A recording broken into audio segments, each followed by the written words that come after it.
Di balik nama Elon Musk yang kita kenal hari ini, ada masa kecil penuh kesepian, bullying brutal, dan obsesi gila terhadap buku dan komputer yang hampir membuatnya kehilangan sisi manusianya.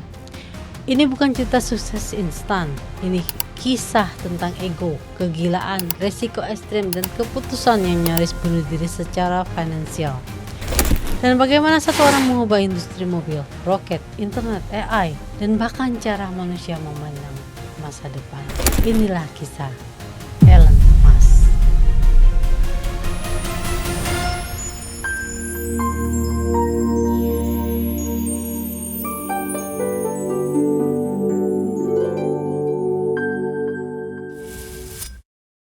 Lahir pada 28 Juni 1971 di Pretoria, Afrika Selatan. Elon kecil adalah anak yang pendiam, tenggelam dalam pikirannya sendiri. Dia tidak pandai membaca situasi sosial. Dia tidak cepat merespon percakapan. Dia sering menatap kosong, seolah dunia di sekitarnya berjalan terlalu lambat untuk pikirannya. Di kemudian hari, Musk mengakui bahwa dalam wawancaranya bahwa dia kemungkinan berada dalam spektrum autisme ringan, Asperger. Sesuatu yang baru dia sadari jauh setelah dewasa. Namun di Afrika Selatan tahun 1970-an tidak ada empati untuk anak seperti itu. Elon Musk dibully tanpa ampun. Bukan sekedar ejekan, bukan sekedar dorongan kecil, dia dipukuli, dikejar, dijatuhkan. Salah satu insiden paling brutal terjadi ketika Elon masih remaja. Sekelompok anak meneronya menuruni tangga lalu memukulinya sampai tak sadarkan diri. Dia harus dirawat di rumah sakit. Dalam wawancara bertahun-tahun kemudian, Musk berkata dengan nada datar, "Mereka mencoba membunuh saya." Setidaknya terasa seperti itu. Yang lebih menyakitkan, dia tidak menemukan perlindungan di rumah. Hubungannya dengan sang ayah, Elon Musk, dikenal keras dan penuh tekanan psikologis. Elon kemudian menyebut ayahnya sebagai sosok yang sangat cerdas tapi destruktif secara emosional. Kritik datang tanpa henti, pujian hampir tak pernah. Jika dunia nyata menyakitkan, Elon menemukan pelariannya mutlak di buku. Dia membaca setiap hari. Elon tidak membaca untuk hiburan, dia membaca untuk memahami bagaimana dunia bekerja dan bagaimana dunia bisa diperbaiki. Pada usia 12 tahun, dia menulis game sendiri, sebuah game sederhana bernama Blastar, dan menjual kodenya seharga $500. Bukan jumlah yang besar, tapi ini penting. Itu adalah uang pertama yang dihasilkan dari pikirannya sendiri. Dan satu pelajaran tertanam kuat, saya bisa menciptakan sesuatu dan dunia mau membayarnya. Afrika Selatan saat itu memiliki wajib militer. Bagi Elon itu berarti terjebak di sistem yang dia benci, dipaksa ikut struktur yang tidak masuk akal baginya. Dia mengambil keputusan radikal, yaitu kabur. Melalui garis keturunan ibunya yang berasal dari Kanada, Elon bermigrasi ke Kanada pada usia 17 tahun sendirian. Dia bekerja serabutan, membersihkan boiler, kerja kasar di pabrik, menggali tanah. Dalam satu cerita dia menyebut membersihkan ruang boiler dengan hasrat sud, berdiri di lumpur panas beracun hanya untuk membayar sewa. Dia tidak mengeluh, dia menyimpan satu tujuan. Saya ingin berada di tempat di mana hal-hal besar diciptakan. Elon akhirnya masuk University of Pennsylvania, mengambil 2 jurusan sekaligus, fisika, ekonomi. Kombinasi yang tidak lazim dan sangat menentukan. Fisika memberinya pemahaman hukum dasar alam semesta. Ekonomi memberinya pemahaman bagaimana sistem dunia bergerak. Perjalanan bisnis seorang Elon Musk dibuka dengan SIP2. Ketika Elon Musk tiba di Amerika Serikat pada pertengahan 1990-an, internet masih merupakan wilayah liar. Tidak ada Google Map, tidak ada Yelp, tidak ada peta digital yang bisa diandalkan. Kebanyakan bisnis lokal bahkan belum memiliki situs web. Namun Musk melihat sesuatu yang tidak dilihat orang lain. Surat kabar sedang sekarat dan internet akan menjadi tulang punggung informasi lokal. Bersama adiknya Kimball Musk, Elon mendirikan perusahaan kecil yang awalnya bernama Global Link Information Network, yang kemudian dikenal sebagai SIP2. Mereka tidak memiliki modal besar, mereka tidak memiliki kantor yang layak, mereka bahkan tidak memiliki tempat tinggal tetap. Elon Musk tidur di sofa kantor, mandi di YMCA, dan bekerja hampir tanpa henti. SIP2 menawarkan solusi yang terdengar sederhana, tetapi revolusioner untuk masanya. Elon Musk bukan CEO yang hangat dan diplomatis. Dia menulis hampir seluruh kode sendiri, menolak delegasi dan mengoreksi pekerjaan orang lain secara langsung.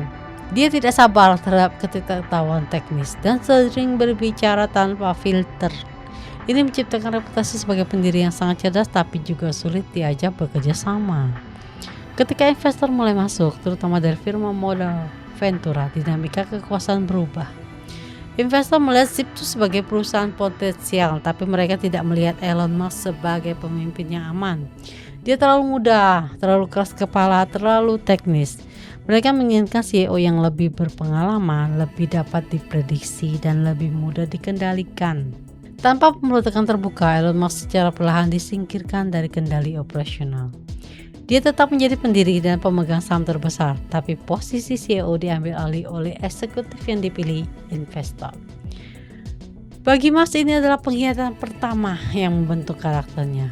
Ketika Compaq akhirnya mengakuisisi Zip2 pada tahun 1999 dengan nilai sekitar 307 juta dolar, publik melihat kisah sukses klasik startup. Namun di balik layar, kemenangan itu terasa pahit bagi Elon Musk. Dia menerima sekitar 22 juta dolar dari penjualan tersebut, jumlah yang mengubah hidupnya. Zip2 adalah satu-satunya perusahaan Elon Musk yang dia bangun dari nol dan kemudian kehilangan kendali, bukan karena kegagalan, tapi karena konflik internal dan politik perusahaan. Pada usia 27 tahun dia resmi menjadi jutawan. Setelah keluar dari Zip2 dengan uang yang cukup untuk hidup nyaman seumur hidup, Elon Musk justru merasa gelisah. Baginya internet belum benar-benar menyentuh inti kehidupan manusia, yaitu uang. Bank bergerak lambat, birokratis dan penuh gesekan. Transfer uang mahal, lambat dan dibatasi batas negara. Musk melihat ini bukan sebagai masalah kecil melainkan cacat struktural. Pada tahun 1999 dia mendirikan X.com, bank online dengan visi radikal. Semua layanan keuangan dilakukan sepenuhnya lewat internet. Ide ini terdengar hampir gila, bahkan banyak investor menganggapnya bunuh diri bisnis. Namun Musk tidak hanya ingin membuat bank digital, dia ingin membangun platform finansial terpusat yang suatu hari bisa menjadi fondasi ekonomi digital global. X.com bergerak agresif untuk menarik pengguna. Perusahaan menawarkan insentif besar, uang gratis hanya untuk membuka akun. Strategi ini membakar uang dengan kecepatan tinggi tapi berhasil menciptakan pertumbuhan pengguna yang eksplosif. Dalam waktu singkat, X.com memiliki ratusan ribu akun. Namun pertumbuhan ini menyebabkan masalah besar di balik layar. Kontroversi pertama muncul dari sisi keamanan. Sistem X.com sering mengalami gangguan. Ada laporan transaksi ganda, bug serius, dan celah keamanan. Bagi industri keuangan ini bukan sekedar kesalahan teknis, ini adalah ancaman kepercayaan. Dewan direksi dan investor mulai khawatir. Masalah kedua jauh lebih personal. Gaya kepemimpinan Musk kembali menjadi sumber konflik, memaksakan perubahan arsitektur sistem dan tidak segan mengabaikan masukan tim ketika dianggap terlalu konservatif. Ketegangan meningkat ketika X.com bergabung dengan Confinity, perusahaan lain yang mengembangkan pelayanan pembayaran bernama PayPal. Di atas kertas budget ini masuk akal, namun secara budaya ini adalah tabrakan keras. Tim Confinity lebih pragmatif, lebih berhati-hati dan fokus pada satu produk inti, pembayaran sederhana. Musk sebaliknya ingin X.com menjadi segalanya. Bank, investasi, asuransi, dan pembayaran dalam satu ekosistem besar. Konflik ini segera berubah menjadi perebutan kekuasaan. Investor dan dewan direksi mulai melihat Musk sebagai risiko operasional. Dia visioner tapi dianggap terlalu keras kepala dan tidak fleksibel. Kemudian dewan direksi menggantinya sebagai CEO. Tidak ada konfrontasi terbuka, tidak ada perlawanan. Semuanya terjadi melalui prosedur formal. Bagi Musk, ini adalah pengkhianatan kedua, lebih menyakitkan daripada Zip2. Setelah Musk disingkirkan, perusahaan fokus penuh pada PayPal. Nama X.com perlahan ditinggalkan. Produk dipersempit, resiko dikurangi. Strategi ini terbukti berhasil secara komersial ketika eBay mengakuisisi PayPal pada tahun 2002. Dunia melihat kesuksesan besar. Musk keluar dengan ratusan juta dolar. Kemudian dia membagi kekayaannya dalam 3 bisnis utama, yaitu SpaceX, Tesla, dan SolarCity. Pada awal 2000-an, Elon Musk bukan siapa-siapa di dunia antariksa. Dia hanyalah seorang pengusaha muda dengan uang hasil PayPal dan satu pertanyaan terus berulang di kepalanya. Mengapa manusia berhenti bermimpi tentang masa depan? Jawaban yang ditemukan membuatnya marah. Bukan karena teknologi tidak mungkin, tapi karena industri luar angkasa telah menjadi lamban, mahal, dan nyaman dengan kegagalan. Roket dibuat untuk hancur, anggaran membengkak tanpa insentif efisien. Setiap kegagalan berarti lebih banyak dana, bukan evaluasi mendasar. Bagi Musk ini bukan sekedar pemborosan, ini adalah pengkhianatan terhadap masa depan. Dia mencoba jalan pintas. Musk terbang ke Rusia untuk membeli roket, bukan untuk bisnis, melainkan untuk misi simbolik ke Mars. Sebuah pesan bagi dunia bahwa eksplorasi masih mungkin. Namun di sana dia diperlakukan sebagai orang kaya naif. Harga dinaikkan, tawaran dipermainkan, dan keseriusan Musk diragukan. Dia tidak akan mendapatkan roket dengan harga yang rasional. Yang dia dapatkan justru lebih berbahaya. Pemahaman dia melihat filosofi desain Soviet, bukan indah tapi tahan banting. Di salah satu penerbangan pulang dari Rusia, Musk membuka laptopnya dan mulai menghitung ulang semuanya. Jika ia membeli mesin, membangun struktur sendiri, dan memangkas lapisan birokrasi, dia bisa membangun roket dengan 1/10 harga pasar. Disitulah SpaceX benar-benar lahir. Ketika SpaceX berdiri, hampir semua orang yakin perusahaan ini akan mati cepat. Industri roket adalah wilayah negara dan kontraktor besar, modalnya masif, resikonya ekstrim, dan regulasinya mencekik. SpaceX tidak punya pengalaman, tidak punya kontrak, tidak punya reputasi. Yang mereka miliki hanya seorang insinyur muda yang bersedia bekerja sampai batas fisik dan seorang CEO yang tidak tahu cara memimpin dengan lembut. Seiring dengan SpaceX, investasi Elon juga di Tesla. Tesla bukan perusahaan mobil, Tesla adalah perusahaan perangkat lunak yang kebetulan memiliki roda. Tesla tidak lahir dari garasi Elon Musk. Tesla Motor didirikan pada tahun 2003 oleh Martin Eberhard dan Mark Tarpenning. Dua insinyur yang percaya bahwa mobil listrik tidak harus lambat, jelek, dan membosankan. Visi awal Tesla adalah sederhana, membuat mobil listrik yang diinginkan orang kaya, lalu menggunakan keuntungan itu untuk membiayai mobil listrik massal. Elon Musk masuk belakangan, tetapi masuk dengan cara mengubah segalanya. Musk menjadi investor utama pada putaran pendanaan awal dan mengambil alih posisi sebagai chairman. Sejak hari pertama, ketegangan sudah terasa. Dia bukan investor pasif, dia mengoreksi desain, mencampuri keputusan teknik, dan menantang asumsi dasar tim. Bagi pendiri asli Tesla, Musk adalah penyelamat finansial. Tapi pada saat yang sama, dia juga ancaman terhadap otonomi mereka. Tesla Roadster, produk pertama perusahaan, hampir menjadi kuburan Tesla. Biaya membengkak, target produksi meleset, dan teknologi baterai belum stabil. Kontroversi lain datang dari autopilot. Tesla memasukkan sistem bantuan mengemudi dengan nama yang menurut banyak regulator menyesatkan. Beberapa kecelakaan fatal dikaitkan dengan penggunaan autopilot. Musk bersikeras bahwa sistem tersebut meningkatkan keselamatan secara keseluruhan. Regulator dan keluarga korban tidak sepenuhnya sepakat. Isu serikat pekerja juga menghantui Tesla. Musk secara terbuka menentang serikat buruh. Ada tuduhan intimidasi, pemecatan tidak adil, dan pelanggaran hak pekerja. Tesla membantah, tapi reputasi perusahaan sebagai tempat kerja keras dan tanpa kompromi semakin menguat. Ada satu periode dalam hidup Elon Musk yang jarang dibicarakan secara jujur, karena terlalu dekat dengan kehancuran total.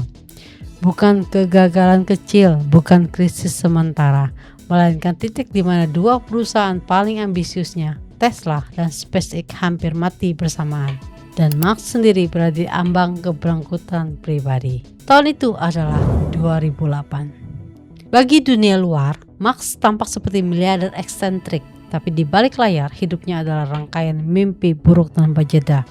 Tesla kehabisan uang, SpaceX gagal berulang kali, krisis finansial global menghancurkan akses pendanaan, dan hampir semua orang, investor, media, bahkan teman dekat meyakini bahwa Musk telah mengambil terlalu banyak risiko. Tesla Roadster seharusnya menjadi bukti bahwa mobil listrik bisa seksi. Kenyataannya, Roadster menjadi lubang hitam finansial. Biaya produksi melonjak jauh di atas estimasi, komponen harus didesain ulang berkali-kali, vendor gagal memenuhi janji, jadwal produksi runtuh. Setiap Roadster yang terjual justru memperbesar kerugian. Investor mulai panik, dewan direksi terbelah, eksekutif keluar satu persatu.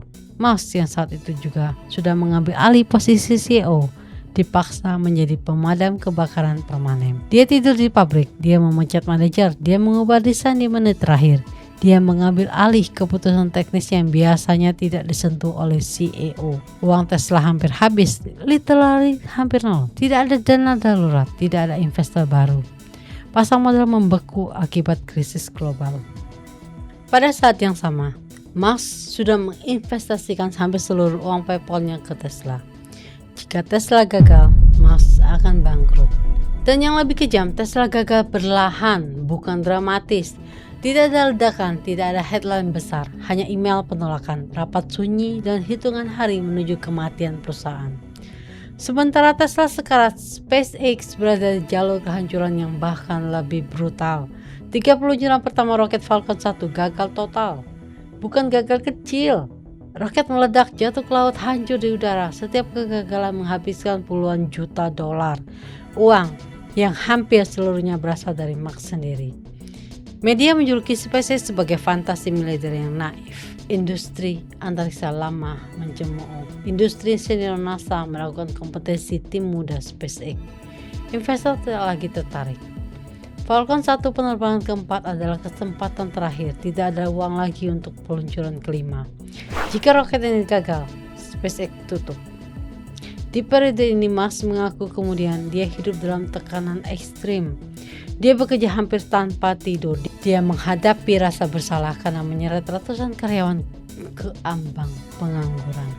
Semua ini terjadi bersamaan dengan kematian Tesla yang semakin dekat. Ada satu malam di akhir 2008 di mana Musk yakin semuanya akan berakhir. Tesla tidak bisa membayar gaji. SpaceX belum tahu apakah roket akan berhasil. Akun pribadinya hampir kosong.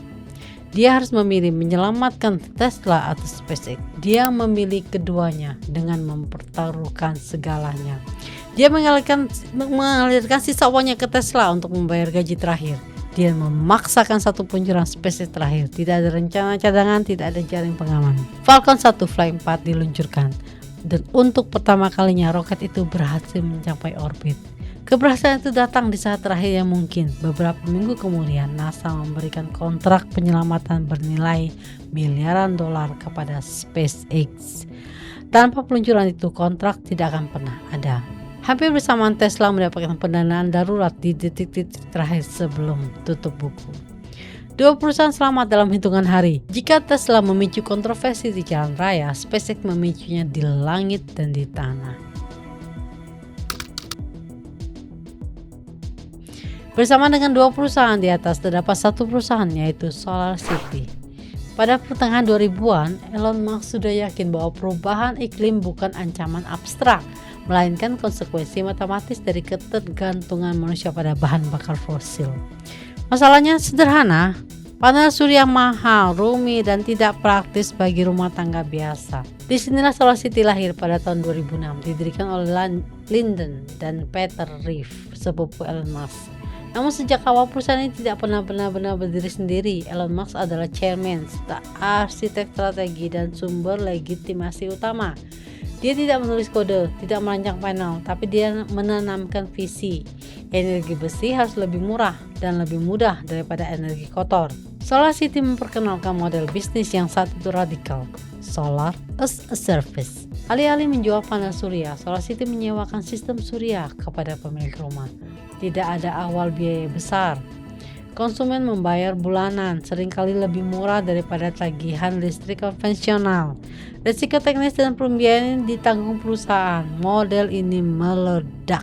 Dalam waktu singkat, SolarCity menjadi penyedia instalasi surya residensial terbesar di Amerika Serikat. Pertumbuhannya agresif, ekspansinya cepat, dan di permukaan dia tampak seperti bukti bahwa energi terbarukan akhirnya menemukan jalur komersial. Namun di balik pertumbuhan itu fondasinya rapuh. SolarCity tumbuh bukan karena profitabilitas, tapi karena pembiayaan eksternal. Model sewa surya membutuhkan modal besar di awal. Panel, instalasi, perawatan semuanya dibayar sekarang, sementara pendapatan datang bertahun-tahun kemudian.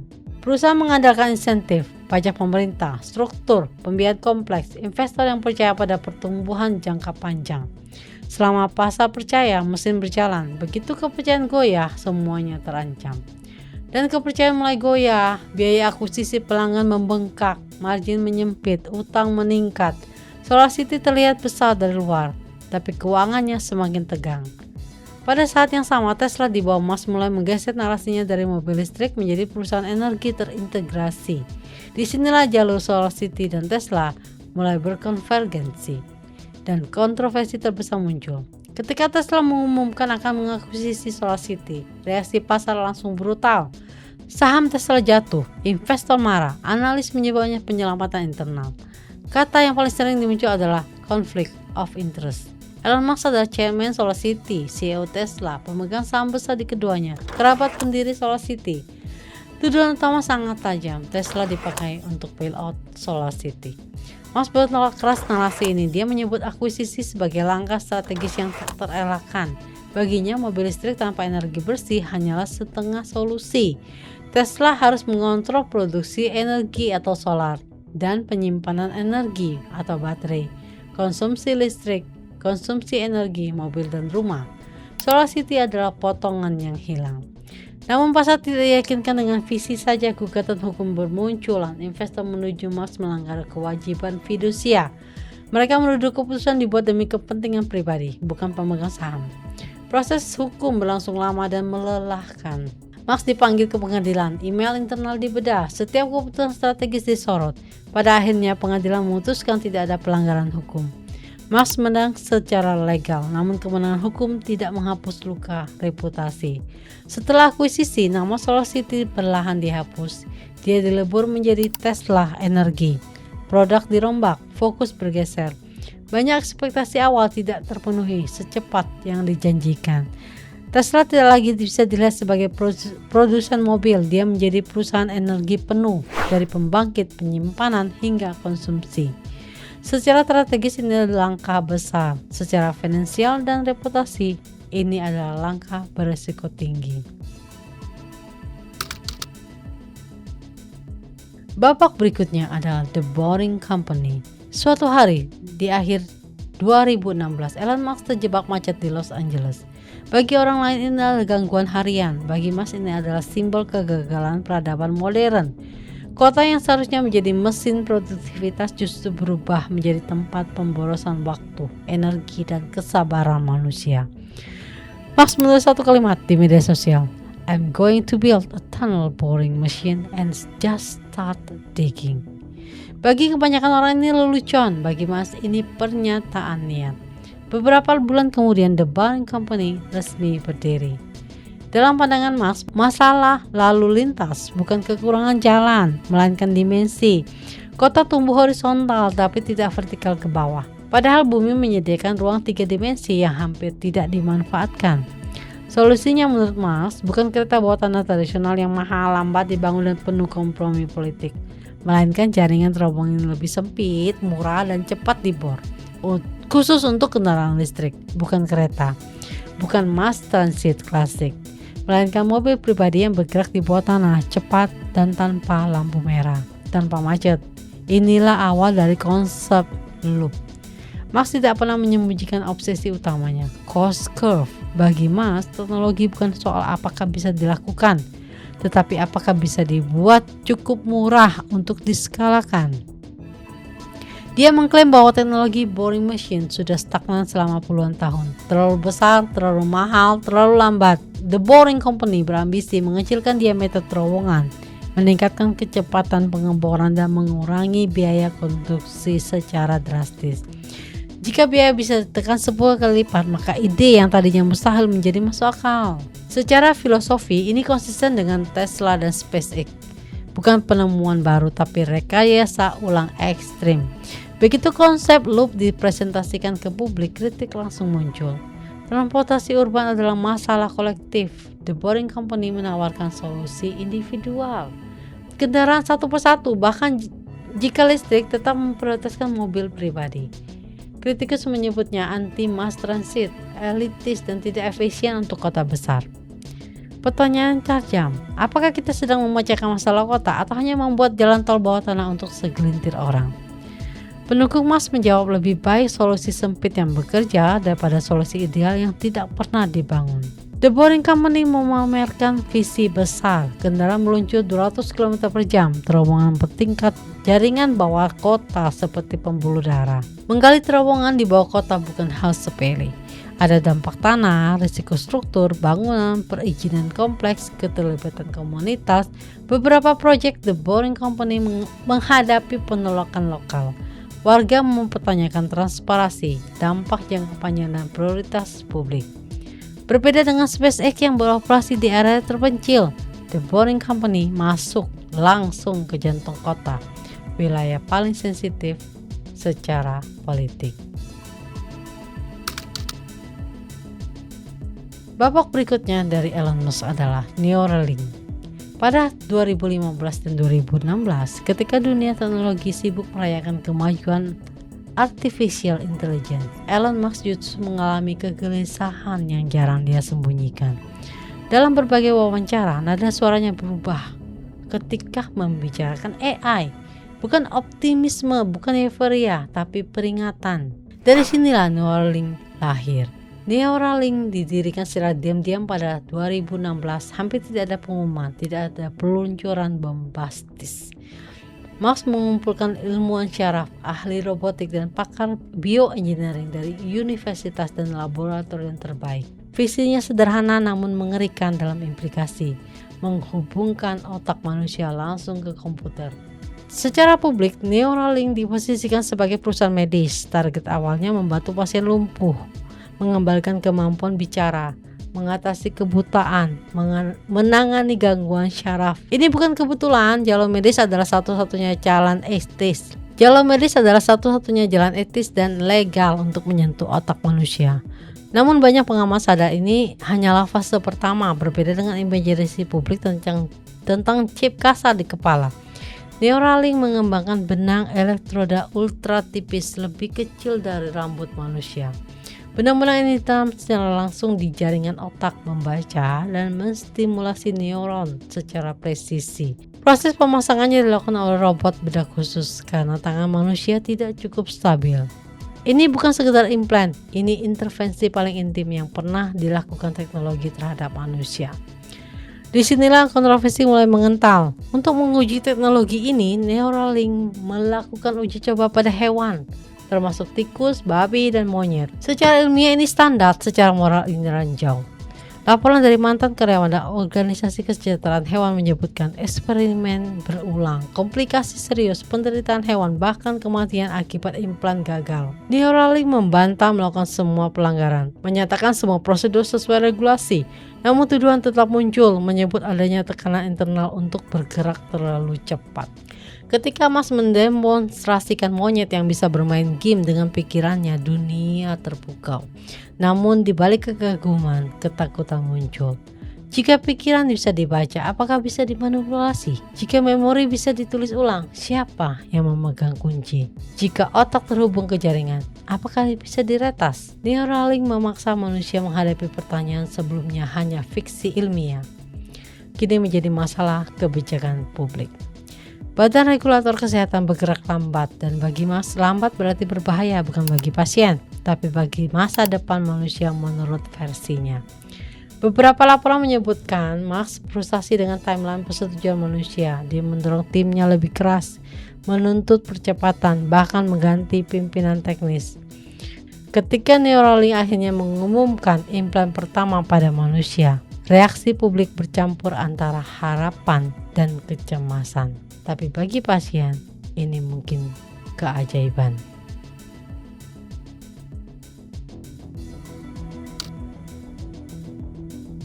Perjalanan selanjutnya adalah X, yang kita kenal dulunya sebagai Twitter.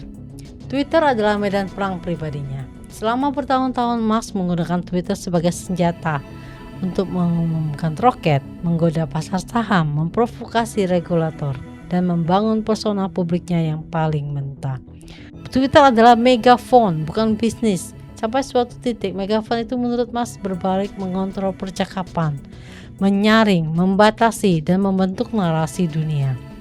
Di mata Musk itu bukan lagi platform, ini institusi kekuasaan. Pada tahun 2022, Musk membeli saham Twitter secara agresif, lalu mengajukan tawaran akuisisi penuh. Banyak yang mengira ini tidak lebih dari provokasi atau leverage negosiasi. Musk sendiri tanpa ragu bahkan berusaha mundur, memicu gugatan hukum. Namun pada akhirnya kesepakatan ditutup. Twitter resmi berada di tangan Musk. Bagi dunia ini mengejutkan. Bagi Musk ini adalah pembebasan platform. Musk mengumumkan misi barunya, menjadikan Twitter sebagai alun-alun kota digital. Semua suara boleh berbicara selama tidak melanggar hukum. Masalahnya, kebebasan bicara bukan konsep teknis, dia adalah medan ideologis. Keputusan moderasi yang dibuat oleh tim besar kini disederhanakan, bahkan dipersonalisasi. Akun yang sebelumnya diblokir dipulihkan, kebijakan diubah cepat, transparansi dijanjikan melalui Twitter File. Pendukung bersorak, kritikus panik. Langkah pertama Musk adalah pemangkasan besar-besaran. Lebih dari separuh karyawan diberhentikan, tim kepercayaan dan keselamatan dipersempit, struktur lama dibongkar. Alasannya Twitter boros dan tidak efisien dan terlalu birokratis. Dampaknya operasi goyah, iklan hengkang dan kepercayaan internal runtuh. Salah satu simbol Twitter lama adalah centang biru, tanda verifikasi identitas. Musk mengubahnya menjadi layanan berbayar. Dalam hitungan hari, akun palsu bermunculan, parodi menyamar sebagai perusahaan. Harga saham perusahaan publik terguncang karena unggahan palsu. Twitter, kini X, menjadi eksperimen besar tentang identitas digital. Apakah verifikasi adalah soal uang, reputasi, atau otoritas? Eksperimen ini memicu kekacauan, lalu penyesuaian berulang.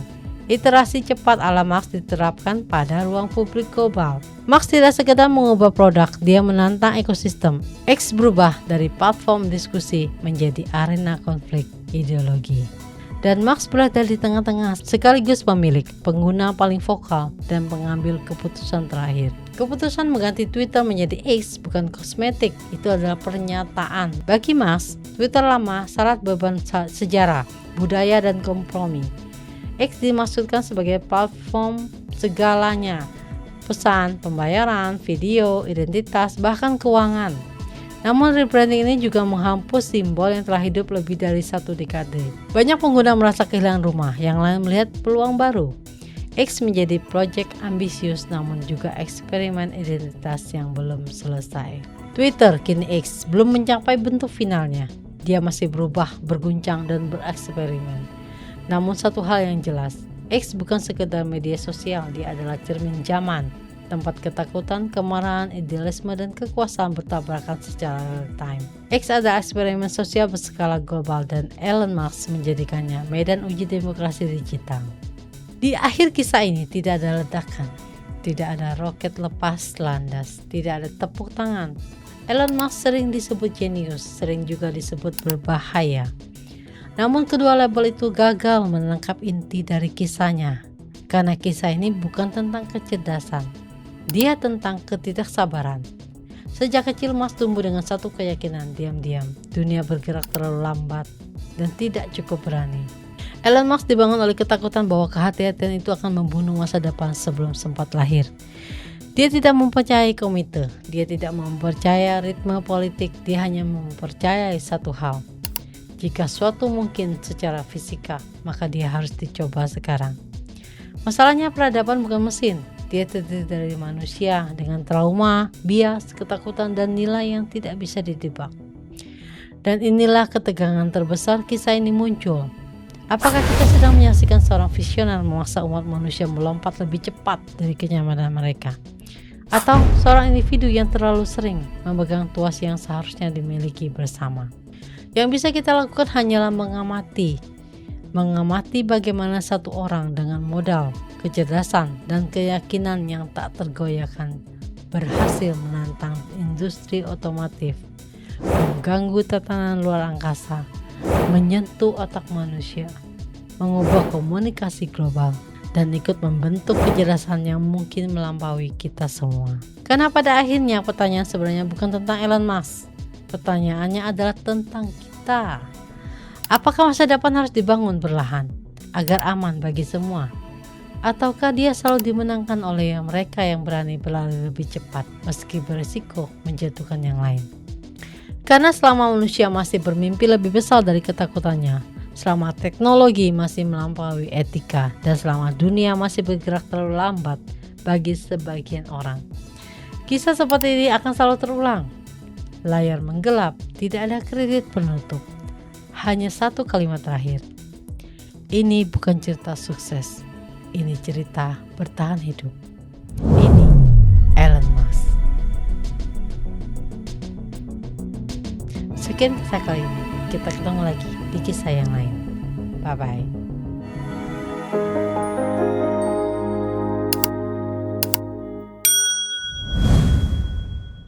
Yang kuat.